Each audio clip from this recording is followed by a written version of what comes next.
अस्सलाम वालेकुम।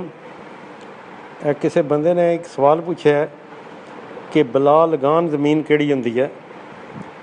बला लगान ज़मीन जिहड़ी है उसका लिखे होंदा है बला लगान बन्ना शिकनी, यानी बंदे ने किसी ने उसकी ज़मीन वाह ली है, ये धक्के नाल किसी की ज़मीन तक कब्जा कर लेना, मरला 2 मरले 4 मरले उसके अगे लिख छोड़ देन बला लगान बन्ना शिकनी।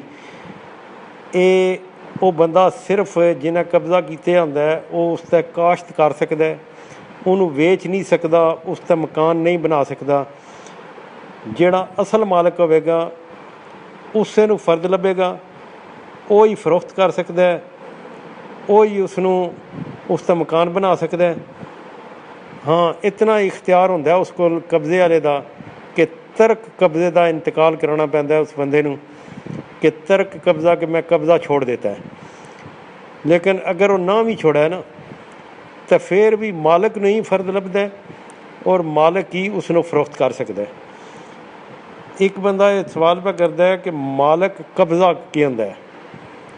मालक कब्ज़ा का मतलब ये है कि ये बंदा खरीदार है, इहदी ये जद्दी विरासत नहीं। अगर उसनों जद्दी इस ना मिली है कि बाप की तरफों या दादे की तरफों मिली है तो इसका मतलब है कि वो जिहड़ा कोई वड्डा वडेरा है ना वो खरीदार है, वो शामलाती च मालक नहीं।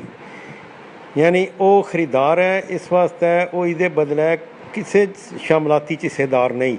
मालक कब्जा है, जिसका मालक लिखिया सी ना वो शामलाती च हिस्सेदार होंदा है।